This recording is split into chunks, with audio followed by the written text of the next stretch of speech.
I told her I'd been attacked. A bright, shining object has been filmed hovering in the sky above Falkirk in Scotland. This patient had been attacked by a flying saucer. Well, I'm pretty certain that day that I saw a spaceship sitting here. It just seemed to change shape, change colours. And he said, no, I've been attacked. And I said, what with? And he said, a spaceship.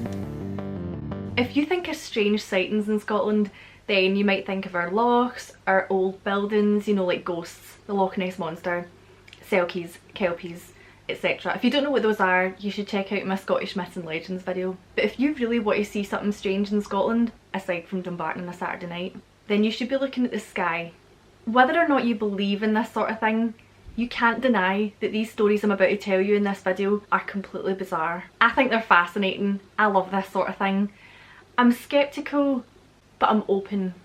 Scotland has been described as the Costa del Sol for aliens by tourism officials. I'm not even joking. But oh man, there's some amazing UFO, alien, abduction stories from Scotland, and I've got some absolute belters to share in this video.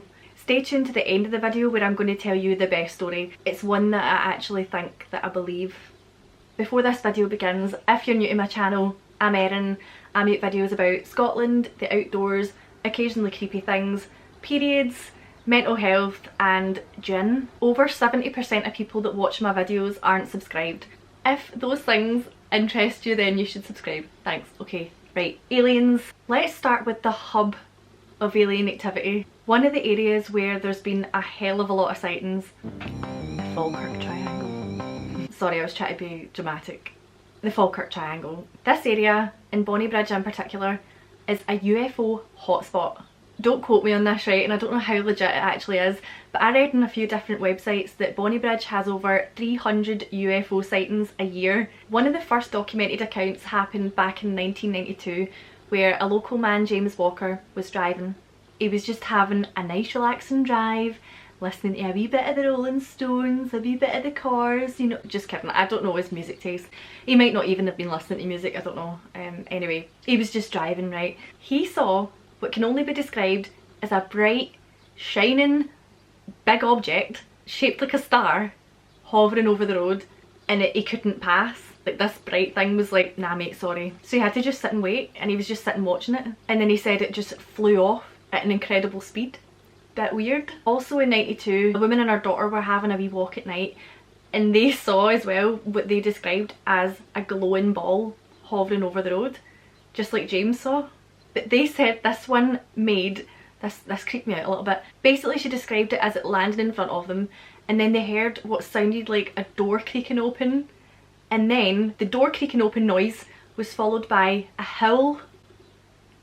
Nah, I'm sorry, no. If I was out walking at night and a ball of light howled at me, I'd be off. I've heard different reports about this howl though. The other report I read was about this howling ball as well, but this howling ball that they experienced buzzed their car, and I don't know what this car buzzing entails or what this was, what that means, but it sounds interesting. And then in 95 in Falkirk, a man called Barry filmed a glowing light in the sky, and it was on the news and everything. He said it changed colours, it changed shape. One minute it was orange, next minute it was like a white disc shape, and he said it was in the sky for about 15 minutes. And until then, you'd been fairly sceptical about things in the sky, mysterious objects. I've never ever believed in anything like that, until I've seen that myself. He ended up getting his camera out and filming it, and then it was just this well-known video, and then he said it just completely disappeared. It just seemed to change shape, change colours, then shapes, and all of a sudden it just vanished out of the air. Yeah, so just don't know where it went to. But they actually said it was the best video captured at that time. Everyone who's seen the video so far, they believe it's the best that's ever been seen, and I believe that myself. Well, yeah, I've seen the footage, and I would say it's the best bit of video footage that I've seen. Is it? Aye. Wee Barry's a bit sure of himself there, isn't he? No, I like Barry. Barry seems cool. Barry seems cool. It wasn't a big massive thing. And then later in 2004, a bunch of locals claimed to have seen a cigar-shaped object land in a local golf course. Part of me was like, why would you not go and investigate it? But then the other part of me is like, well yeah, I probably wouldn't investigate it either, for fear of being abducted and probed. I'm sorry if you're listening, it's just a stereotype. I found this article of a theory about Bonnybridge, and it says, of the Bonnybridge phenomenon, He said he is Ron Halliday, who's like a paranormal slash UFO investigator. So he said one theory is that the area around Bonnybridge is some kind of window into another dimension. That would explain why some people see a UFO and others don't, because a UFO is some kind of paranormal phenomenon rather than a nuts and bolts spaceship. People are not so much seeing little green men as little grey men, tall grey men in different varieties of types. Mr. Halliday said that it was important to emphasise that although there had been many reports of sightings, it was impossible to say that every one was an alien entity. But it does seem to be a bit of a mystery why Bonnybridge should be a target of spaceships from other planets. And it's true, like, why Bonnybridge? Why does Bonnybridge have over 300 sightings a year? Why doesn't Western Bartonshire have? Well, maybe people here just don't look at the sky that much. I don't know, maybe there's loads of things going on and we just don't even notice because we're too busy on our phones. So in October 1997, William Buchanan, who was councillor of Falkirk District Council, he actually wrote to the Prime Minister at the time, Tony Blair, to investigate the strange goings on because he was so convinced that something weird was happening in the area. And then the Ministry of Defence said that it was satisfied there's no evidence that the UK's airspace might have been compromised by hostile or unauthorised foreign military activity, and I had to read that because I can't memorise that. The next story that's also an absolute cracker, it also happened in 1992, like what's the deal with 1992? But anyway, this one is actually quite scary.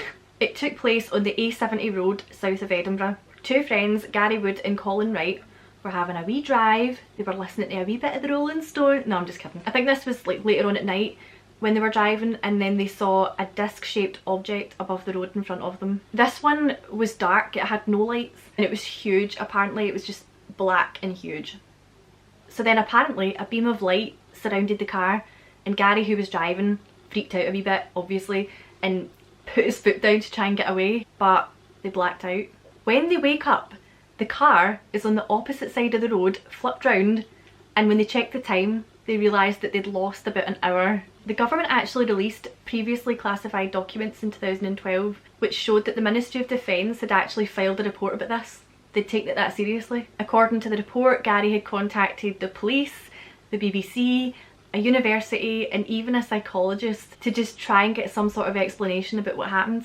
Afterwards they went for a wee hypnosis session to try and get some answers, and what they remembered and recalled from that night is terrifying.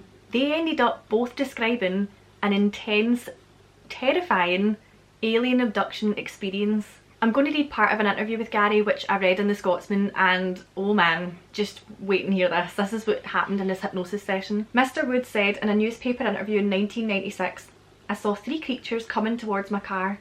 I felt intense pain, like an electric shock. Then I was in some room. I saw these things like wee men moving about, doing something to me. I could only see up. Then this 6-foot creature approached. It was white grey in colour, with a large head and dark eyes, with a long slender neck, very slim shoulders and waist. There were either ribs or folds of skin on its body. The arms were like ours, but there were 4 very long fingers. The little ones were about 3 feet tall and seemed to do all the work while the big ones did the communication." He said one of the aliens spoke to him and said, "Sanctuary, we're here already and we're coming here." Mr. Wood also claimed that a red-hot poker-like object was put into his eye as the aliens carried out their examinations. What the hell? Now I see why those people didn't investigate the big cigar-shaped object in the golf course, because screw that. No thanks. Both Colin and Gary recalled this alien abduction and medical type examination. So Ron Halliday, this UFO slash paranormal investigator, he said he was talking to a guy like a few years later who had no interest in UFOs and stuff like that, but he randomly told him that he had the same experience on the road of like a beam of light coming and surrounding his car, but he didn't report any like weird alien abduction experience. He didn't experience that. But then what if he did? What if he then had a hypnosis session and ended up recalling an abduction experience? A bit weird. It's just weird that it happened on the same road. I don't know. Right, on to the biggie now. Here's my favourite story. And it's one of the most famous alien abduction, alien encounter stories ever. And it took place in Livingston, West Lothian at Deckham Law, or Decky Hill as the locals call it, just kidding, in 1979. Robert Taylor, a forestry worker, he was out in the woods checking fences and gates and stuff about, I think it was like 10:30 at night or something. He said that he saw a 30-foot dome-shaped craft in the middle of a clearing in the forest. It was a huge thing with a big round dome, a very dark grey colour, and it had a big flange going all the way around. I could see arms sticking out of this flange with what I took to be blades on the top. Later, he described what he'd seen to a local newspaper artist who drew this sketch. So he was just looking at this thing, right? This big, huge craft, and then two spiked spheres rolled out from this craft towards him, latched onto his trousers, ripped his trousers,